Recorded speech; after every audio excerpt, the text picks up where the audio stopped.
Welcome in to the CHGO Blackhawks postgame podcast presented by DraftKings Sportsbook, America's top-rated sportsbook. Download the app and use the promo code CHGO when you sign up. Happy New Year. Jay Zawaski and Mario Tirabassi here in our West Loop studios. Greg Boysen. Yeah, it has been. Greg Boysen will join us from the United Center. Last year. It's been since last year since we've been here. Way to go, Mario. He did it. That's the podcast equivalent of the wave. Oh, boy. There were some angry folks about the wave. We'll get to that, too. But, hey, you guys are never going to guess what happened. The Hawks lost. Can you believe it? This time blowing a 2-0 lead to the San Jose Sharks, losing 5-2. And really a tale of two games. The first period was all Sharks. The second period, until it wasn't, was all Hawks. And then the third period was all Sharks. And it was just another, I don't know. It's a tank win.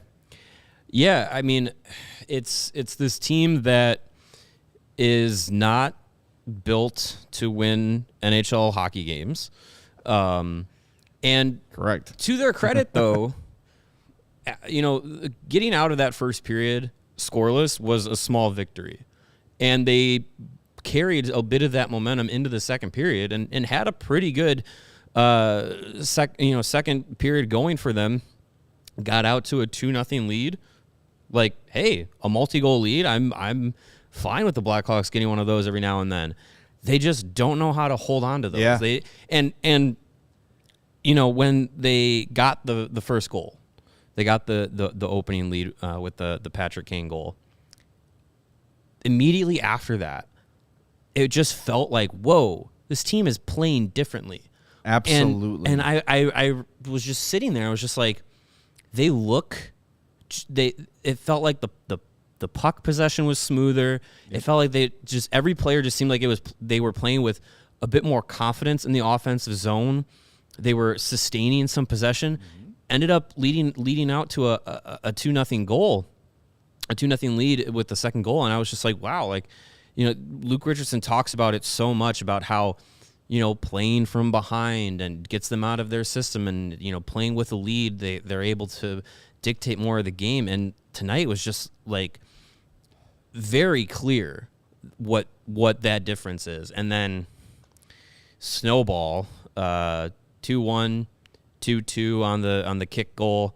3-2 was the 3-2 was the 3-2 goal the one that went over Mrazek, or was that the 2-1? Let me check my game notes. I think that might have been the 2-1. Lose track. That was the 3-2 goal was Barbanov with the soft backhander that Mrazek needed to stop. Yeah. 3 goals in 3 minutes and 12 seconds. Yeah, the snowball effect just killed them again. Killed them tonight. You're totally right, and I still contend that this team is not as bad on paper as they're playing, and I do think that there is a giant mental gap happening with this team right now because they start off like shit. They're outshot. Technically, it was 10-1. It was 10-0 because the Hawks shot on goal basically rolled to Kakkonen from 60 feet away. Yeah, it harmlessly rolled, but because he had to put his palm down on it, it counted as a shot. Fine.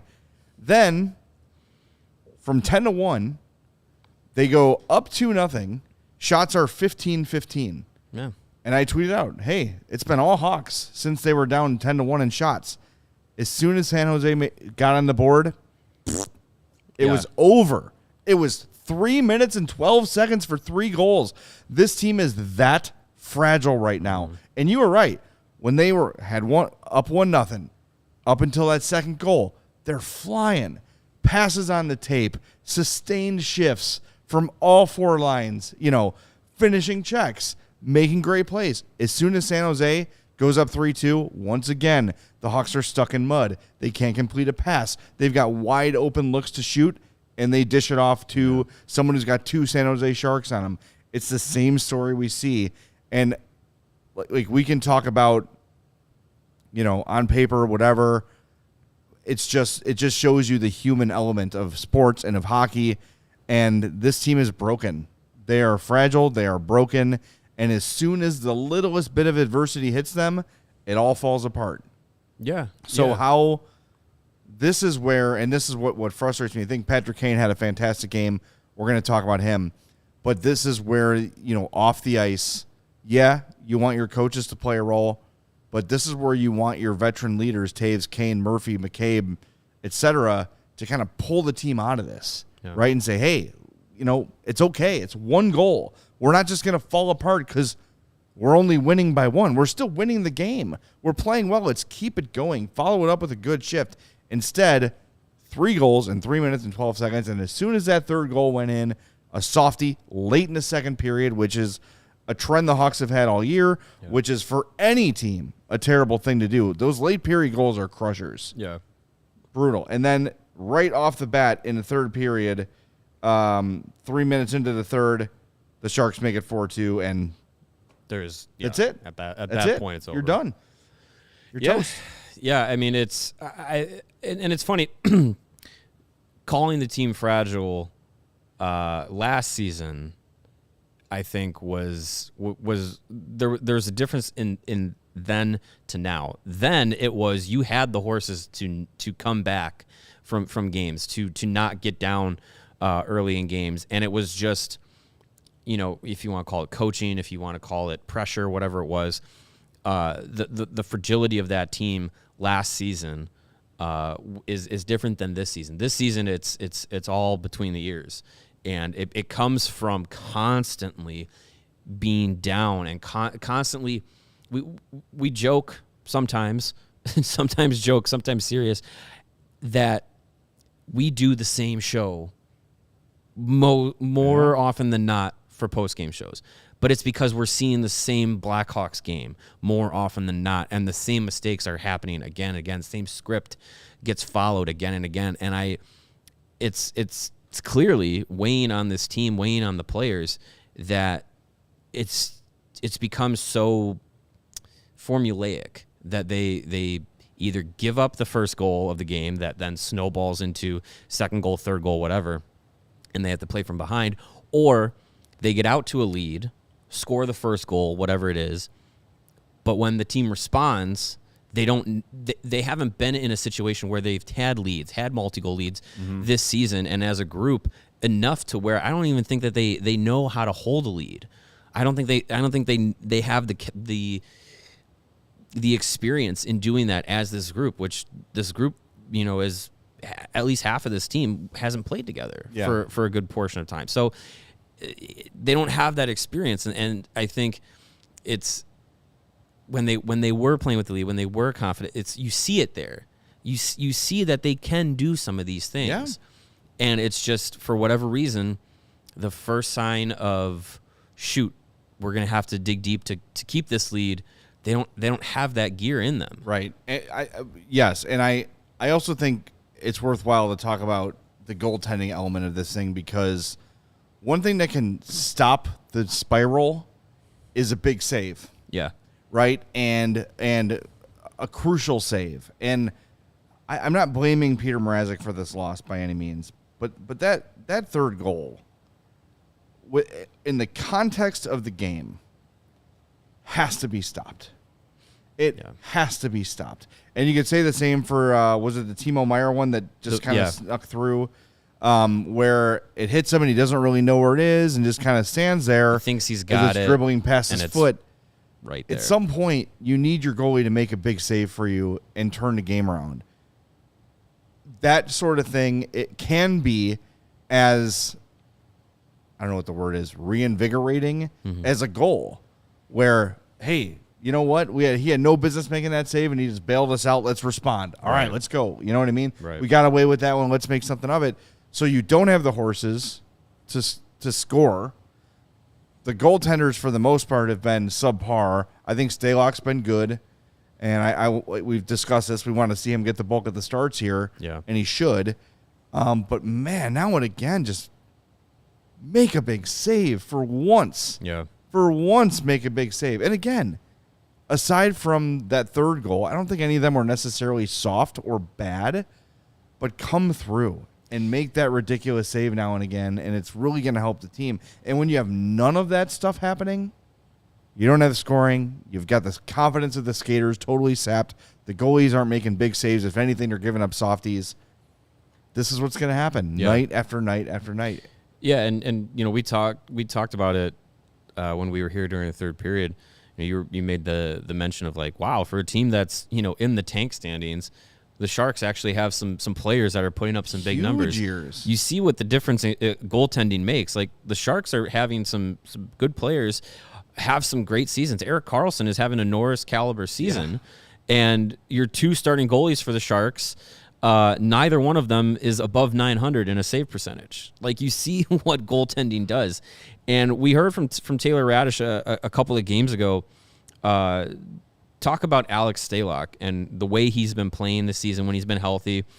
Just the confidence that his play brings to the team and his presence in the locker room brings to the team. Yep. And so often NHL players will say when players have confidence in their goaltenders behind them, they're able to play a little bit more loose and a little bit more confident in themselves, knowing that the guy behind them, if things don't go right, is going to be able to make the save when maybe more often than not, most goaltenders won't make that save. And I think with Peter Mrazek, what we're seeing is the saves that you would expect an NHL goaltender to make, he's making, but it's like you said, like that extra save that's like a low percentage save opportunity. He's getting none of them. So all those shots, all those opportunities are in the back of the net, and that's the difference between the game being 3-2 and being 5-2. Yep. And I think not that Stalock is a world beater, but right now he's the better of the two goalies that the Blackhawks have, and I think the team is better with him in net, and I think that no one in that locker room is saying we're confident in Peter Mrazek. No, they're saying it about Alex Stalock, and that's I think that's a huge difference, and that probably also is playing into the mind of Peter Mrazek as well. Yeah. He knows he's been hurt for the past 2 seasons. He knows he's been not the guy that he used to be in the last couple of years, and he's in a situation where he's really not going to get any help. No, and look, like Mrazek, it's a good point about Mrazek. That's a guy who went, Carolina, Toronto, was considered a top-end goaltender, fell off, got hurt. Literally, Toronto gave the Hawks a first-round pick to get rid of him. Yeah. Then he comes in, he's hurt. Again, human beings. The human element matters. And I talked about this earlier this week in conversations I had back in the day with some of the Dynasty Blackhawks, when you would talk about Antti Ranta or Ray Emery or whatever backup you want to talk about, Scott Darling, all the guys who were great backups to Corey Crawford throughout his career. That is such a huge thing for those guys because they know whoever's in net, they're good. Mm-hmm. They know that they're going to be covered. And, yeah, they might not make every, like, let's say you cough up a puck and it's a breakaway. He might not stop everything, but you're a little more willing to take risks and you just play a little looser when you trust your goalie. I don't think there's a single guy in that locker room or wearing a suit behind that bench that believes that Peter Mrazek is going to save them if something goes wrong. I think they're hoping. I hope they're wishing. I think they're praying, but they don't trust him. They don't trust Peter Mrazek, and how can you? No, you can't. And I just, I was a little bit surprised to see, I guess, back-to-back, even though it was day to night. I guess you have to play Mrazek in the second back-to-back. Yeah. But I hope it's Stalock on Tuesday. I really do. Yeah. Because I'd be surprised if it wasn't. What justification is there? And this is the other thing we've sort of talked about with, like, what are the things Luke can do? You can reward good play. Yeah. And I kind of want to transition here into Ian Mitchell. Sure. Who had been sitting out for, 3 in a row? So Caleb Jones could play. Mm-hmm. And again, nothing against Caleb Jones, but you've got Ian Mitchell up here, not in Rockford, where he could really be helping, sitting in the press box. He comes in today, picks up an assist on Patrick Kane's goal. A beautiful play to keep the puck in at the line. Not only that, gather the puck at his feet, get the puck to his stick, puts a pass on the tape to Patrick Kane. That's the most fired up I've seen Patrick Kane all season. He goes to the boards. I read his lips. He said, great, I think it was like, great pass, baby. let's effing go to Ian Mitchell. Like, pointed at him and said, great pass, let's go. Kane was fired up because it's how many times have we seen him where passes are just missing him, they're just out of his reach, all those sort of things. It was great to see. I'm glad Mitchell's back in the lineup. Greg is standing by, so we're going to get to him in a second. Are we ready to do the king of the game, Kevin? You can do the king of the game. All right, let's do that. Then we're going to hit our break.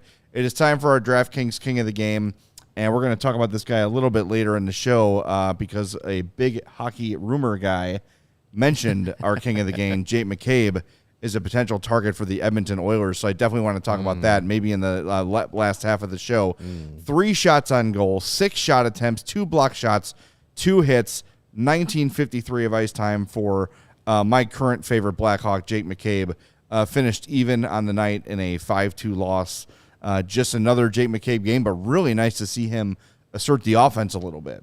Yeah, I mean, you don't really think of Jake McCabe when you think of high offensive defenseman, but, you know, someone's got to do it on this team if Seth Jones isn't going to be your top offensive option or play like it.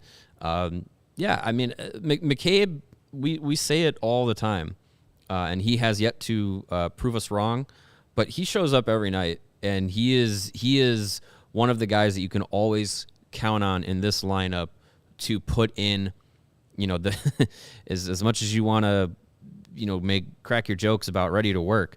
Like, McCabe is actually living up to the cheesy slogan from the team. Like, he is putting in the work and putting in the blue collar effort each night to try and get this, to try and do what he can to drag this team to some semblance of success. Some semblance of success. That was well done. I would have jumbled the hell out of that one. Hey, hockey fans, light the lamp this winter with DraftKings Sportsbook, an official sports betting partner of the NHL. New customers can bet just $5 pregame money line on any NHL team to win their game and get $150 in free bets if they do. And if that wasn't enough, you can turn small bets into bigger payouts with same-game parlays. I just missed mine tonight, but that's okay. We keep our heads up and we keep going, ready to work. Combine multiple bets like which team will win, how many goals will be scored, and more for your shot at an even bigger payout. Download the DraftKings Sportsbook app now. Use the promo code CHGO. Bet $5 on any NHL team to win their game and get $150 in free bets if they do, only at DraftKings Sportsbook with the code CHGO. Minimum age and eligibility restrictions apply. See the show notes for details. And if you're looking for tickets to the Blackhawks this season, my hat's off to you.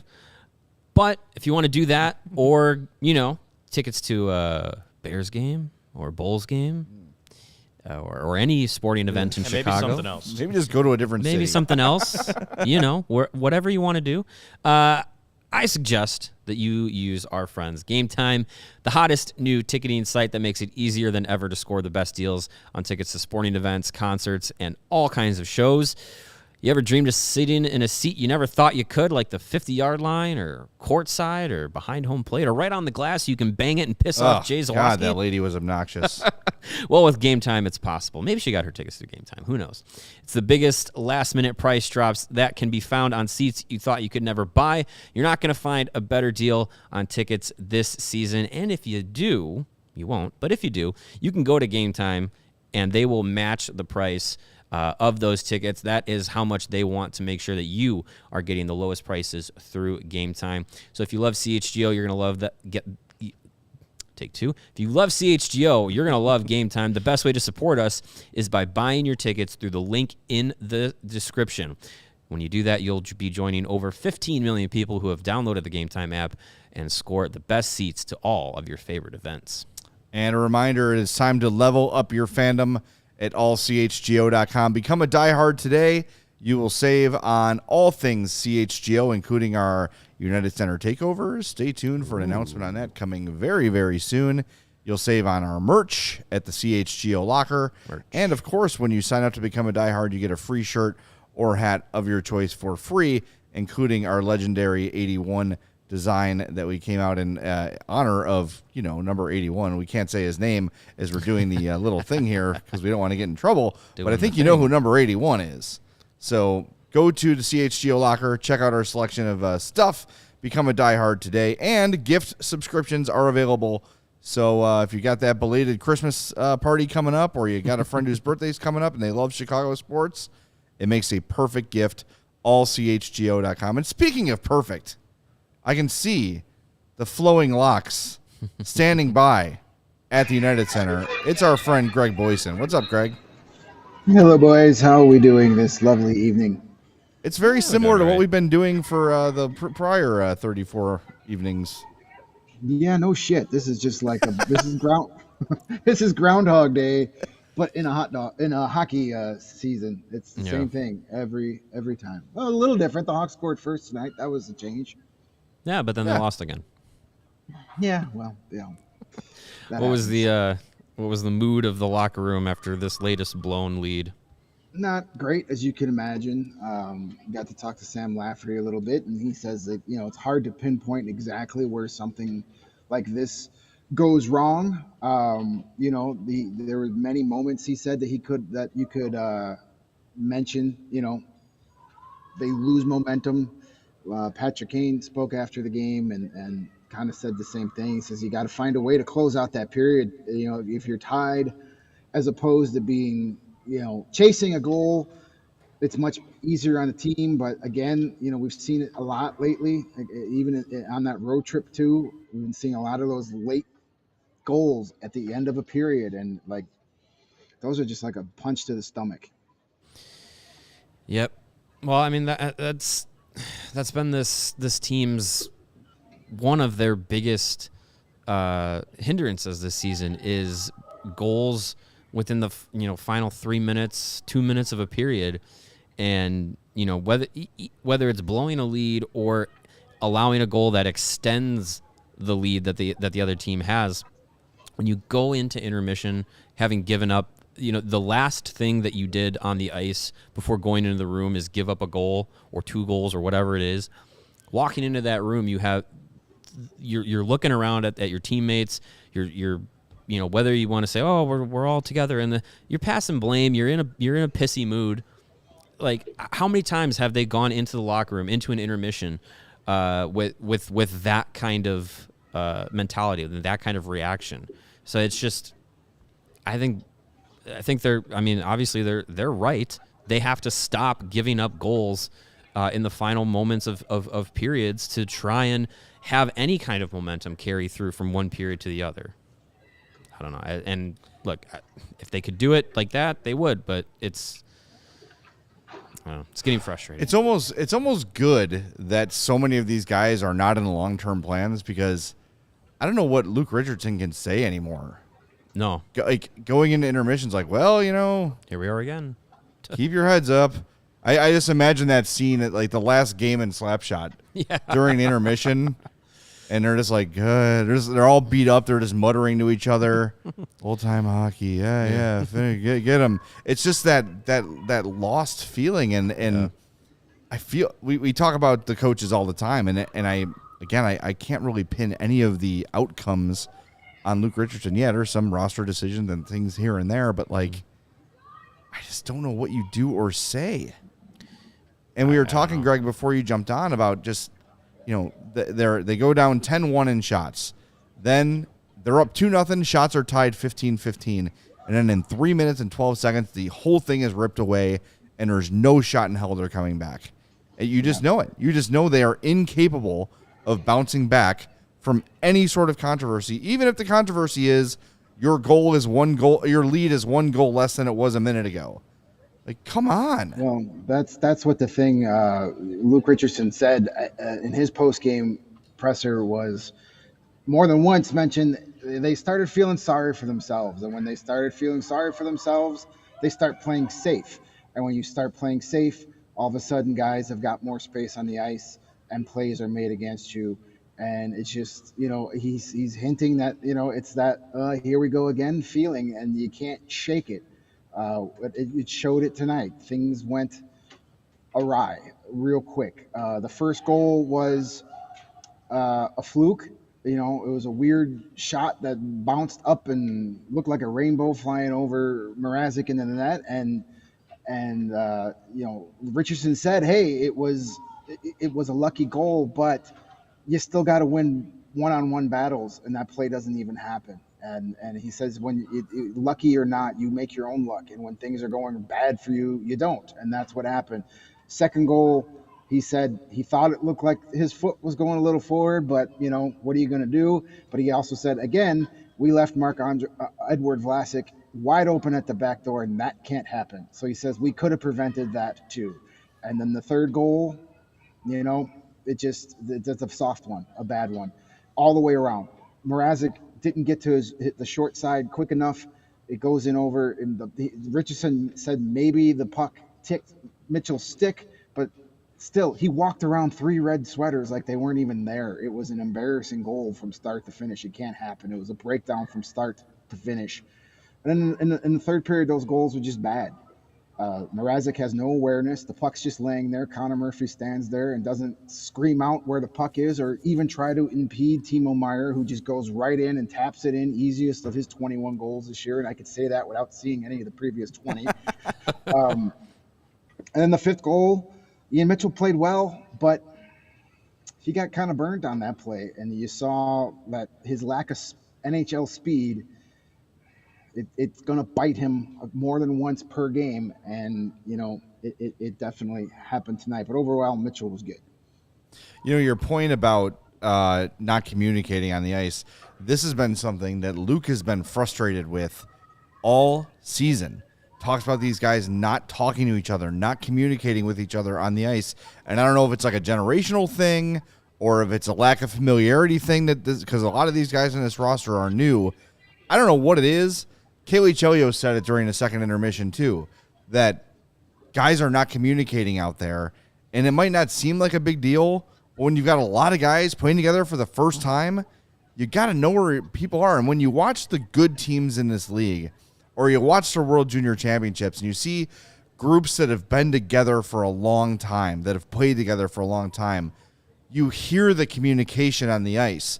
The most we hear on the ice is a Alex Stalock F-bomb that delights Troy Murray, and that's about it. You never hear wheel, hard. You never hear that from the Hawks. You hear it from the opponent. You hear it from other teams around the league, but it feels like you never hear the Hawks communicating with each other on where the puck is, how to play it, where they are, tapping the sticks on the ice, those sort of things. All of it matters. They're all puzzle pieces to success. And this is something that Luke has said this literally since training camp. We got to get these guys out there talking to each other more.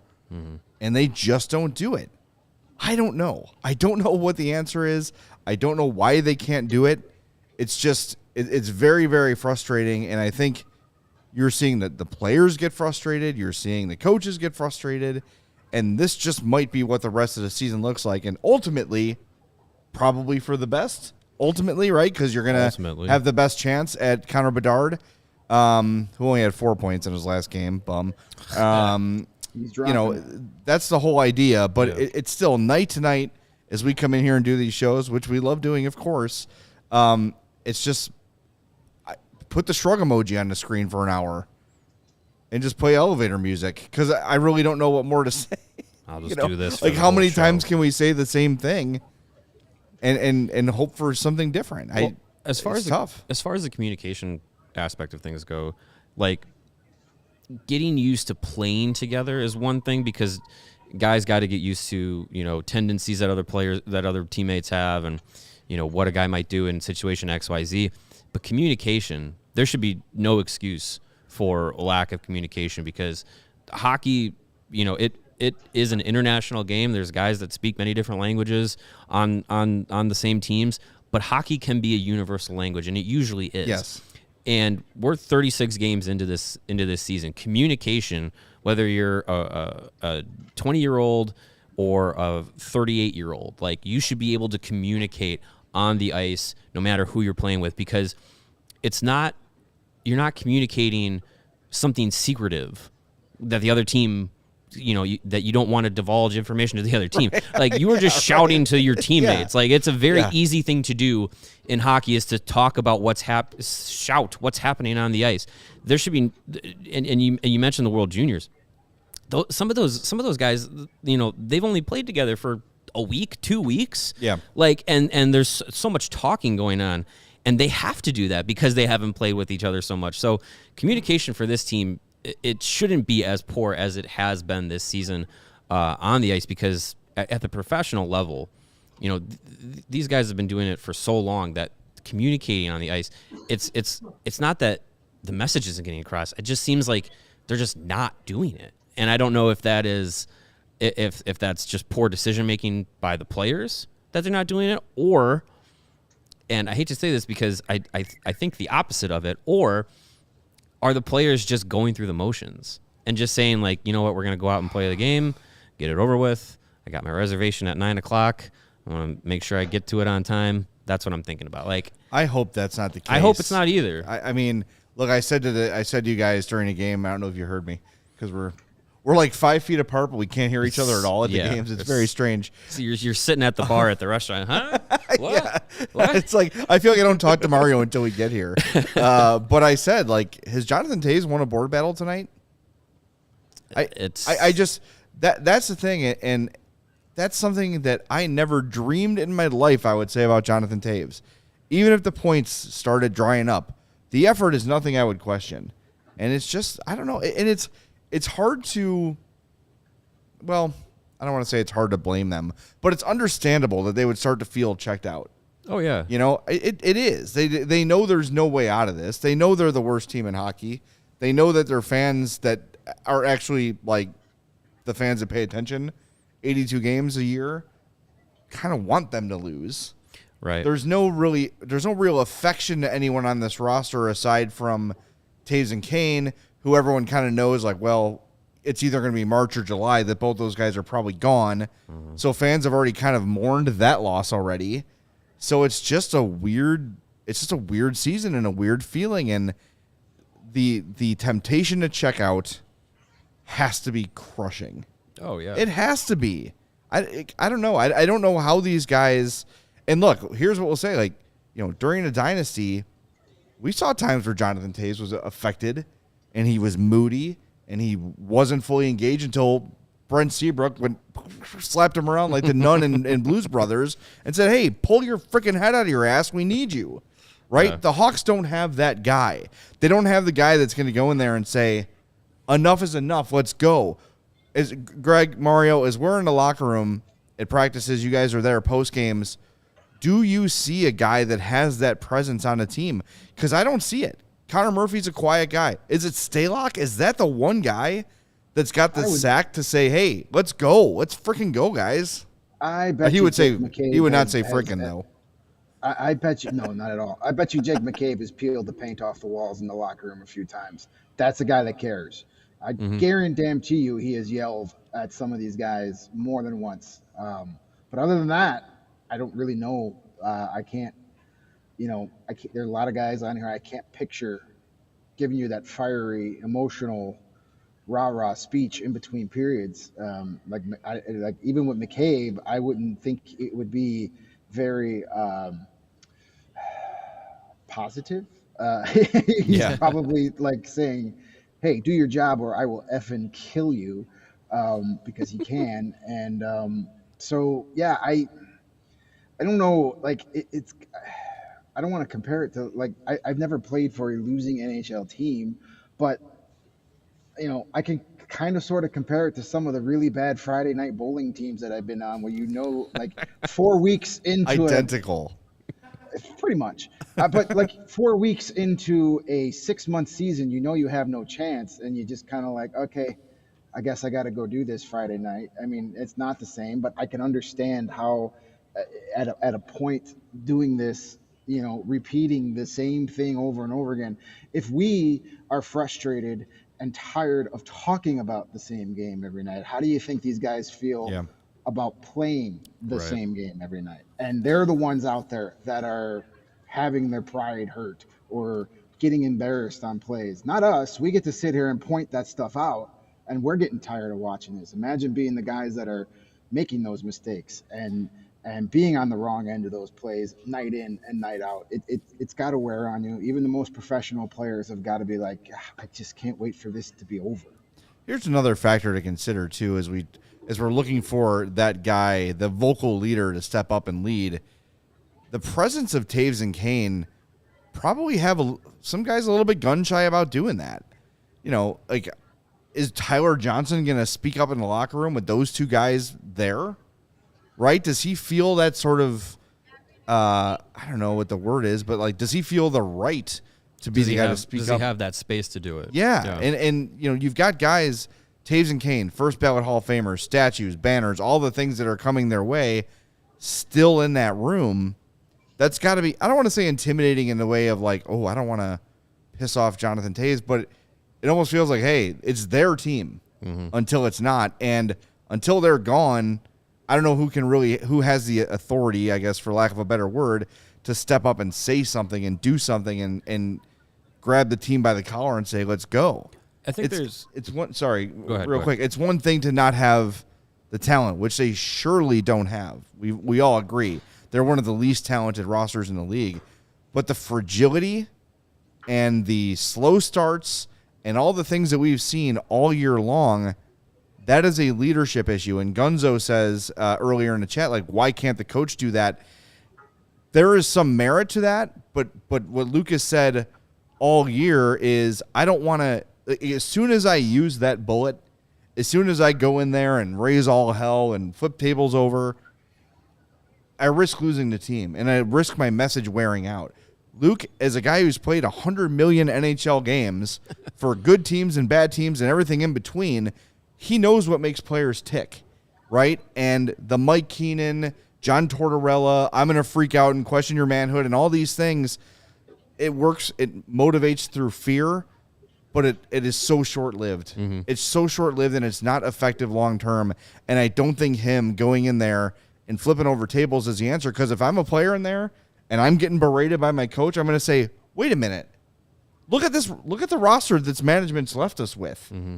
They traded two of our best players last year and let one of them walk away, and Dylan Strome. Like, don't come in here yelling at us. We're up against it. Yeah. We're the ones out here bleeding. Like, that's the sort of thing that can really lose a room. It's different if a player does it. Mm. If it's a coach coming and saying, like, you bunch of sissies, like, come on, play hard and finish your checks, they're going to give him the old wank mechanic, either literally or figuratively, and it's going to be lost. Mm-hmm. And I don't know. I don't think first of all, it's not in Luke's personality to do that. He has played for guys that do that and knows what the impact is. I don't think it's very likely. It's up to the players to do this. Yeah. And I hope somebody grows the nads to step up and do it. And listen, Richardson is smart. He knows exactly what is going on right now. He knows there was zero expectations to succeed this year. He's basically been given a hall pass for this season. Go out and just get your feet wet as being an NHL coach. Like, nothing screaming at these guys is going to accomplish nothing, because at the end of the day, sure, they're motivated, but they're still a bad team. Motivated or unmotivated, they're still going to lose. This team just doesn't have the talent to hang with every other team in the NHL. So what's the point? Richardson is still establishing himself as an NHL coach, and he knows exactly what's going on here.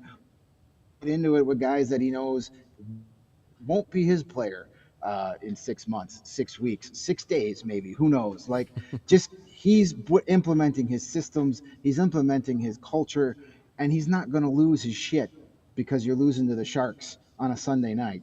Like, yeah, he was obviously a little more frustrated tonight than we've seen him in the past. He's a very competitive guy. He hates losing. He wants to win every game if he can, but he knows what's going on. He's not an idiot. He knows exactly what he was hired for, and he knows that he has the faith of the organization and Kyle Davis, and that you're the coach now for year one of the rebuild, with the idea that you're still going to be the coach when we're good and we're a playoff team again. So he's thinking big picture too, just like the front office is. So if you want Luke Richardson to flip over tables and throw some Gatorade coolers around, it's not going to happen this year. And it doesn't accomplish anything. It's BioSteel, Greg. Come on. Coolers, Greg. Jesus. Well, they've probably got some old Gatorade ones. Those are the ones that are reserved for throwing because they don't care if they get broken. There you go. That's Good true. point. And they might have some Gatorade hanging around because we know not naming names, but some players are not fans of the BioSteel. This is the worst freaking crap I ever had.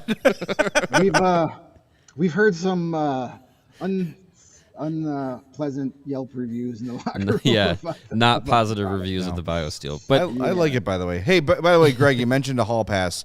My hall pass is Mila Kunis. You got a hall pass, Mario?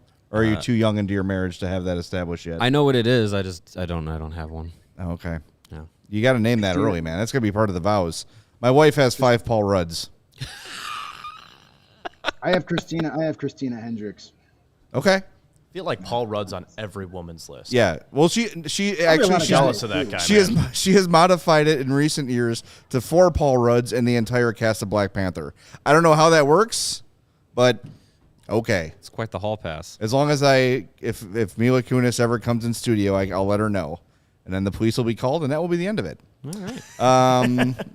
Gunzo says Keenan was a great NHL head coach. Today's players are mental wimps. Check it off your bingo card. Ask Dave Manson what he thought. Known sissy Dave Manson once chased Mike Keenan around I don't know if it was the stadium or the United Center at the time, trying to kill him because he's such a jabroni or jackass or jagweed or whatever you want to use. You know it's bad when you win a Stanley Cup and they run you out of town. You win the franchise's first Stanley Cup in 40-some years in New York, and they say you can leave. And then he goes to 12 other teams. So thanks, Gunzo, for letting us know that you're at least 60 years old if you still think Mike Keenan's a good NHL coach. Appreciate that. Way to date yourself, big guy. Yeah. All right. Look, sorry. It's just, and someone mentioned it in the chat earlier, even Quenneville was not a consistent table flipper. Never. He never did that. And, throwing things and anything like that. Never. So it drives a point home when you have a coach that doesn't do that often or ever. When it does happen, you perk up a little bit. I played my high school football team. I've talked about it before. We weren't good. We weren't good at all. And we had a few coaches on our staff that they were 0 to 100 all the time. You're done. The coaches that got listened to and taken seriously the least were those ones. Because it was just like, dude, get out of my face. Do you see the 13 people that we have to choose from for this team? Like, what are you trying to get out of us? Like, we're not you're not Newt Rockney. Right. Like, so if you constantly are at that emotion, at that level with a team that clearly is not going to be good enough to do the things that you're shouting and pounding your fists to do, it's going to go in one ear and out the other. And I don't think that entirely is based off of, these millennial players, blah, blah, blah. It's if you want to be a good coach, you got to be able to evolve and adapt. Yep. And there's a reason that, guys like John Tortorella are the last of their breed and probably will be for a long time, for a while. Yep. And yes, Mike Keenan did take 3 teams to the Stanley Cup final in the 90s. It was changed. the 90s. It's changed a little bit. The game is different. You don't play the game the way you do when Mike Keenan had success, and the players are not the same mentality. It's just, let's leave the past in the past. Yeah. All right, let's let Greg go, but first we got to do our 4th stars of the game. So let's fire that up and do it. My 4th star, a guy who, this is kind of a mea culpa on my part, Andreas Athanasiou had an assist, 1452, 3 shot attempts. But here's what I want to say. We had a lot of laughs at his expense. You want to talk about a guy who's played his ass off in every game he's played this season? Mm-hmm. He is one of the few that every shift he's trying to make things happen. He's skating hard. He's trying to create offense. He's back checking. He has done everything right this season. So more so than just his individual numbers in this game, to see him continue to be a guy for every minute he's on the ice giving his all, I want to just recognize that. We laughed at him a lot. We called him modern Victor Stahlberg. But guess what? That guy's out there playing his ass off, and he deserves credit for it. So I'm giving it to him. Andreas Athanasiou is my 4th star. Yeah. Hard to argue that. Athanasiou has been the exact player we expected him to be. High energy, trying to create a lot of things through his speed. Just hasn't found the back of the net. By the way, NHL finally updated the 3 stars. It was not when we started the segment.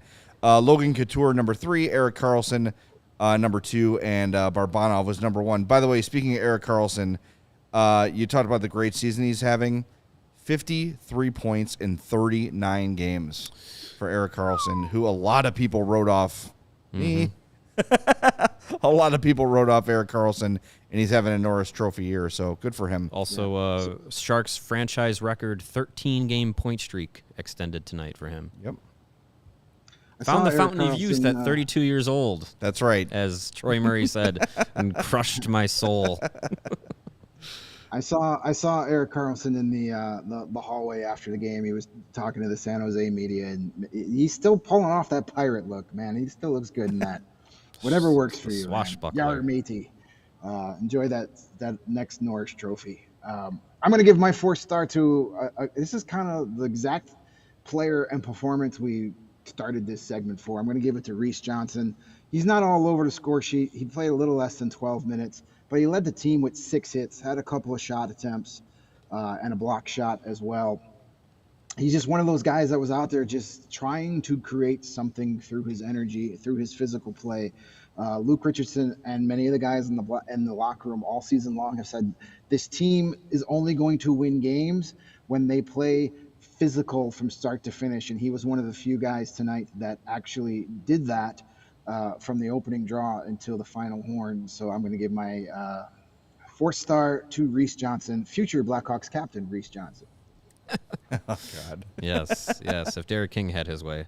My 4th star of the night is Patrick Kane. He had the game's opening goal. Great to see him get that one, because I know producing points and scoring goals hasn't been up to the standards that Kane and many others Blackhawks fans hold himself to. There's a lot of people, sometimes in our chat, mostly on Twitter, that say that Patrick Kane is checked out and is ready to move on to his next team. I hope those people were watching this game tonight, because he was one of the most engaged, trying to do everything players that the Blackhawks had on the ice tonight. And look up and down this roster. Like, he cannot carry this team on his own. As much as he tries to do on a lot of nights, he can't do it. There was a play today where Kane was wide open on the left wing. Taylor Radish had the puck behind the net. All he had to do was get it to him, and Radish passed it off the back of the net. I thought that, and I'm to the shrug emoji. I'm pro Taylor Radish. I think he's been a nice little find for Kyle Davidson, but Jesus, like a wide open Patrick Kane with a gaping net, and he just goes poop, 2 feet in front of him. He can't get it around the net. It's like, that is so typical of this season. That's a thumbnail of this entire season. Yep. Luke Richardson mentioned a play in his post-game presser when we're talking about Ian Mitchell, saying that, the play that he made on the goal was great. You need to see more of that. And he said he actually called for the puck on a power play, which he wanted to see. It meant he was being assertive and feeling confident. But Athanasiou put it on his left side instead of his right side. Typical. That's just what it's been. You had a guy wide open, ready to shoot, and you can't get it in his wheelhouse.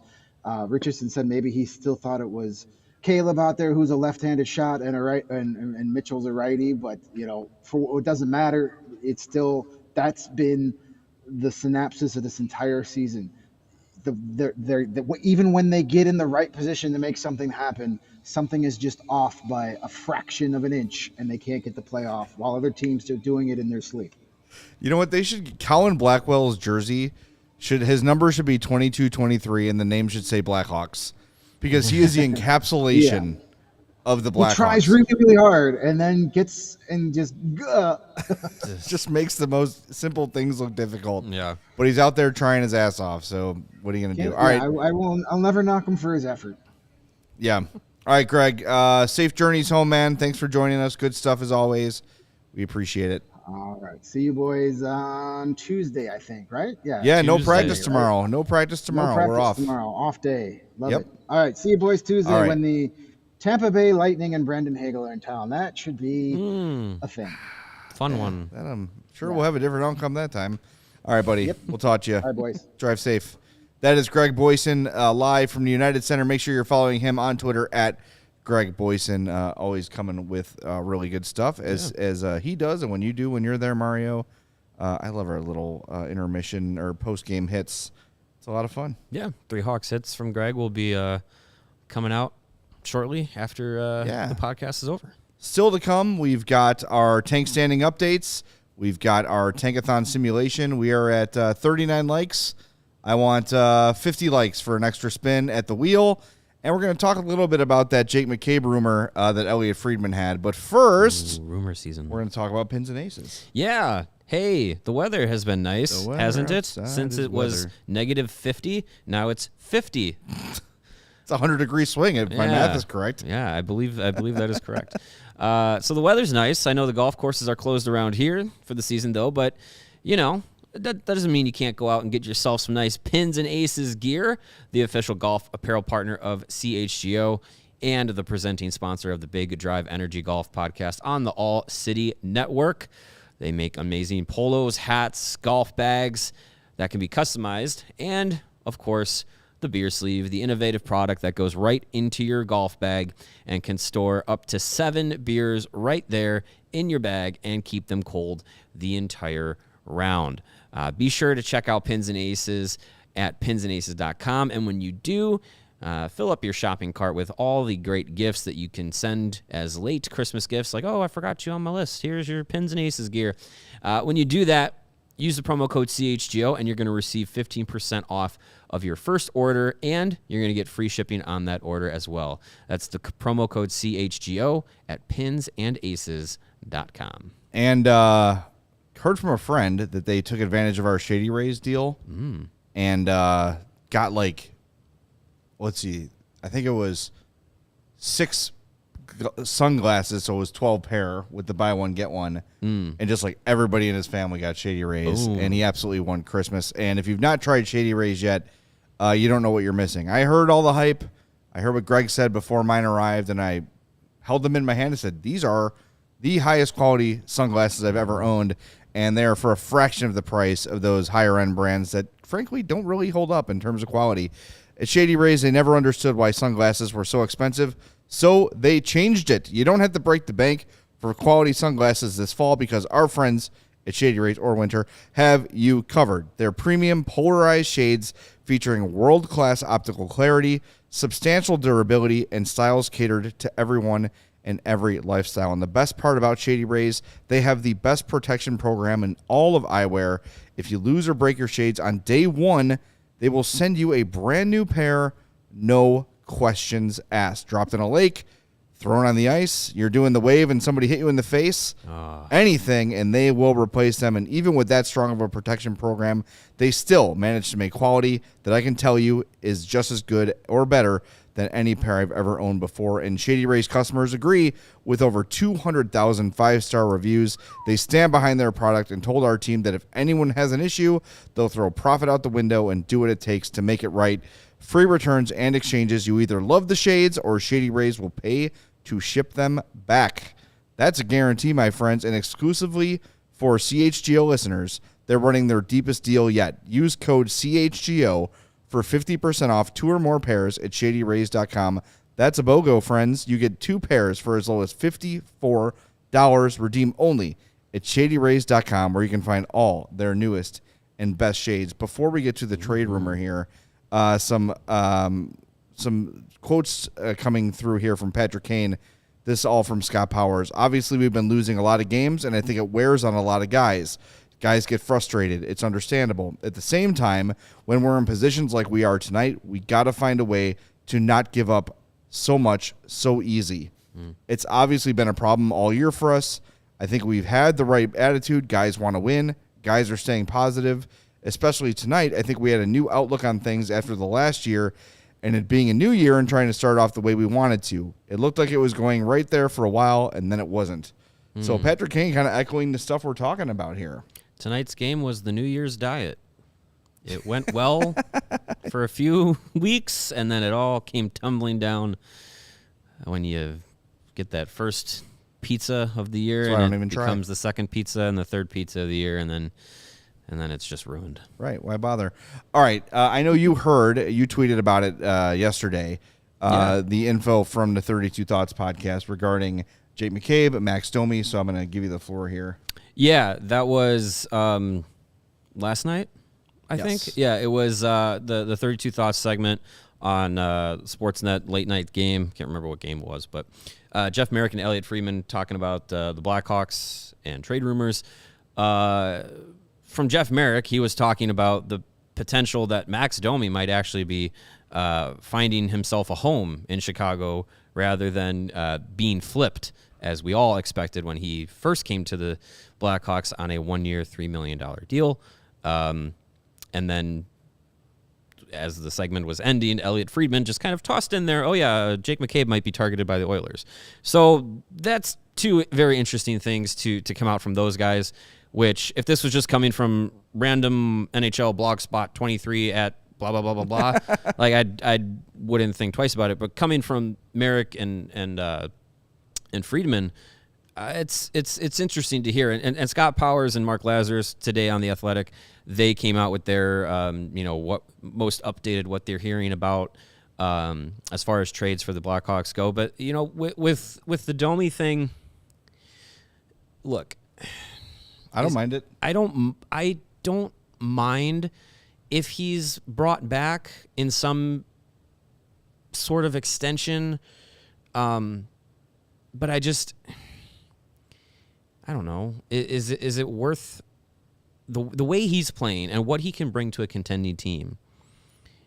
I think is more important right now and fits more of the idea of what this team is trying to do in this rebuilding process than trying to invest in him short term and what he can bring to the team. I think it's more important to try and get as best of a pick or prospect as possible for him than to say, we'll keep you around for 2 years, 3 years, whatever it is, to, I don't know, be an overachieving third liner, playing in the top six, be a presence in the locker.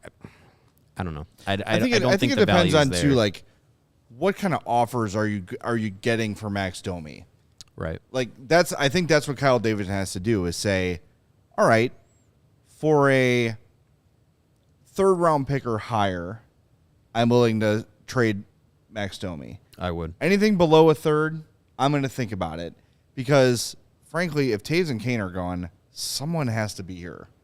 Like, honestly, if you trade Taves, Kane, Athanasiou, Domi, then you're completely nuking what your whole plan was this year in Rockford. Yeah. Right? You're calling up Reichel. You're calling up Slavin. You're calling up Gutman. You're calling up whoever. Dylan Secura, fine, to fill those roster spots, and then you've taken a lot away from Rockford. Yeah. Right? Yeah. Okay.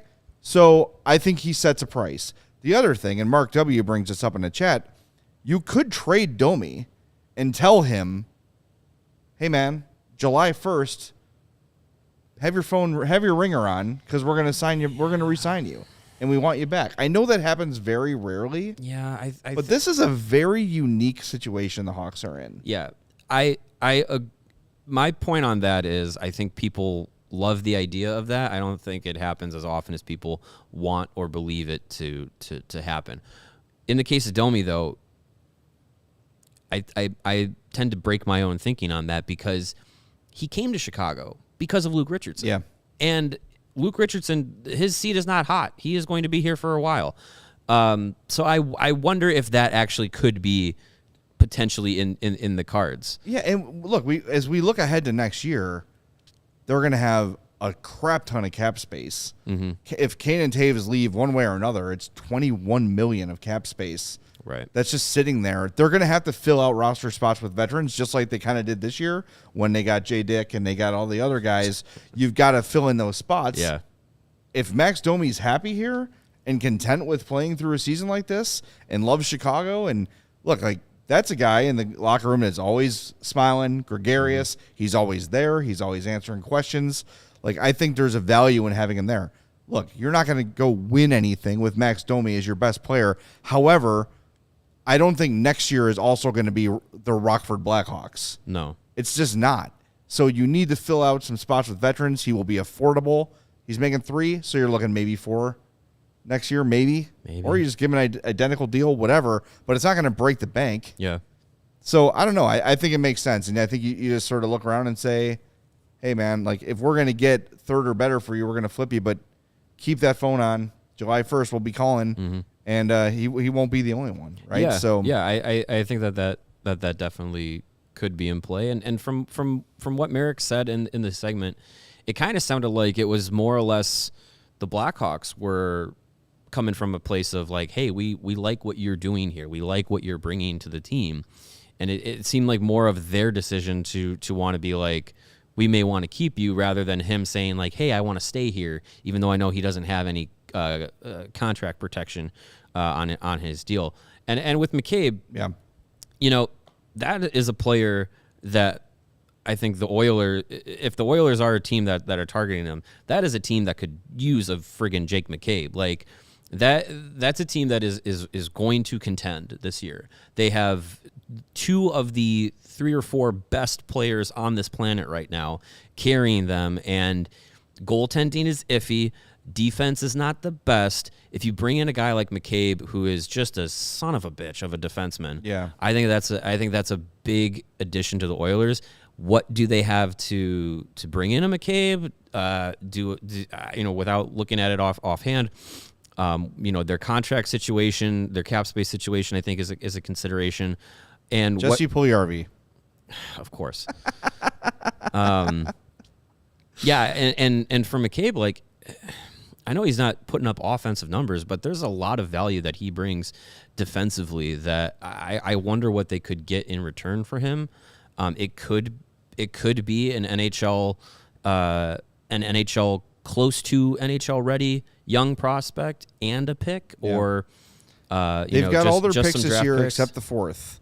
So 1st, 2nd, 3rd, 5th, 6th, 7th. That's in play. Could you get a second for McCabe? I think so. Oh, I think so. I definitely to think me, so. like a guy like McCabe, as the deadline approaches, could be like think about rewind to the dynasty, and let's say somebody gets hurt, like Brian Campbell or Seabrook or whatever. Well, like Johnny Oduya is a great example.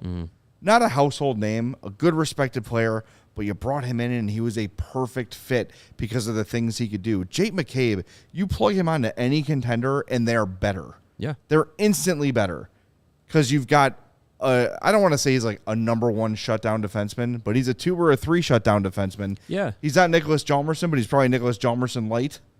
You know, like any team is better for him. And you can get a bidding war for Jake McCabe. He's dirt friggin' cheap too. At what, $4 million? $4 million with 2 years left after this season. I think you that's get a not lot terrible. For him. That's not terrible. And at he's all. also, if you're talking about like a mega deal, you know, if Edmonton and Kane have been talked about too. I don't know how they make that happen. That's above my pay grade. But I don't know. I think I love Jake McCabe. I just call him my favorite Hawk on the roster right now. But that's the kind of trade where you can get something big back in return for him. Yeah. And look, he's not thrilled with how things are going, if you missed that last week. All right, we got to get to Thomas's super chat here. He says, what prospect would you want in return, for either Kane or Taves if the rumors are true? Well, from where? I mean, if we could just pick any prospect from the NHL, there's a lot of people. Give me Luke Hughes. I mean, I don't know. Yeah, like, it's tough to say. Not to downplay your there's question, been a lot of chatter around chatter around the Rangers. And does Capo Caco do it for you? Does Alexis Lafreniere do it for you? Not on their own.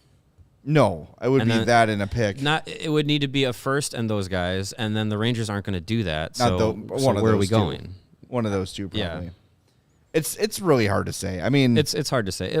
If I'm looking at, like you said, Patrick Kane and the Oilers have been connected by some people. Yep. If I'm looking at the Oilers and I'm looking at top prospects that they have, and this is, I'm throwing my Badger bias out the window. Dylan Holloway. Oh, here we go. No, I'm serious. I'm kidding. Dylan Holloway. I think is a guy that I would love to get back in a deal with Edmonton, if it's Patrick Kane. There's guys that I think within the Rangers organization. If we're not talking about a draft pick coming from the from the Rangers, like their first round pick or one of their first round picks, I don't know if they do it. But watching Brennan Othman at the World Juniors, he makes me excited. Yeah. If as a Rangers prospect, that if the Blackhawks are in talks with them, he makes me excited. That's another guy that if we're not talking about current picks this year, that would be a prospect I would want to see involved in a Kane deal. Might be easier for the Rangers from a PR perspective to justify that too. Maybe. Looking at the Oilers' top prospects too, they're pretty stacked. You mentioned Holloway, Philip Broberg, Xavier Bourgault. Yeah. Reed Schaefer. I'm just going through Maxime Berezkin. They've got a lot of decent prospects that are very, very interesting. So, look, it's really hard to say, like, this is the guy. We need to know the list of teams Patrick Kane's willing to go to, which will obviously affect his trade value too. It probably is small. Like, if he says, I want to go to the Rangers aren't going to give you a first in Capo Caco.